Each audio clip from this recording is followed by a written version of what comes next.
Dalam dinamika politik Indonesia saat ini, situasi yang melibatkan PDI Perjuangan dan Presiden Joko Widodo semakin memanas. Tuduhan-tuduhan yang dilontarkan oleh partai berlambang banteng tersebut kepada Jokowi kian hari semakin keras dan tidak terduga. Namun, dalam politik yang penuh dengan narasi dan pencitraan seperti ini, muncul pertanyaan besar. Apakah tudingan-tudingan tersebut memiliki dasar yang kuat, atau hanya sekadar spekulasi yang bisa menambah kerumitan dalam hubungan antar elit politik? Sebagai partai yang memiliki pengaruh besar, PDIP seharusnya lebih berhati-hati dalam membuat klaim yang bisa memicu polemik. Jika mereka memang merasa ada yang salah, mereka harus mampu memberikan bukti yang jelas dan tidak sekadar berlandaskan anggapan atau kabar burung. Pasalnya, tuduhan yang tidak terbukti justru bisa berbalik merugikan mereka sendiri, dan hanya akan menambah kebingungan publik. Dalam konteks ini, kritik terhadap Jokowi yang disampaikan oleh beberapa tokoh PDIP, seperti pernyataan Deddy Sitorus tentang adanya utusan yang mencoba mengatur langkah PDIP dalam urusan internal, menyisakan ruang untuk pertanyaan lebih lanjut. Jika memang ada utusan yang datang dengan pesan tersebut, seharusnya ada penjelasan yang lebih gamblang dan transparan. Masyarakat berhak tahu siapa yang dimaksud, apa motivasi dibalik pesan tersebut, dan apa tujuan sebenarnya dari klaim tersebut.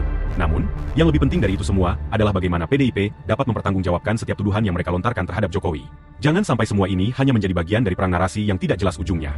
Sebagai seorang pemimpin, Jokowi tentu punya batas kesabaran dalam menghadapi tudingan yang terus-menerus muncul tanpa dasar yang jelas. Namun, langkah yang diambil Jokowi, apapun itu, harus dilihat sebagai bagian dari menjaga stabilitas politik negara. Sampai saat ini, kita belum melihat adanya bukti konkret yang mendukung tuduhan-tuduhan terhadap Jokowi, baik yang terkait dengan isu revisi Undang-Undang KPK ataupun terkait dengan operasi politik lainnya. Jika PDIP ingin melanjutkan permainan politik ini, mereka harus bisa membuktikan klaim-klaim tersebut dengan fakta yang tidak bisa dibantah.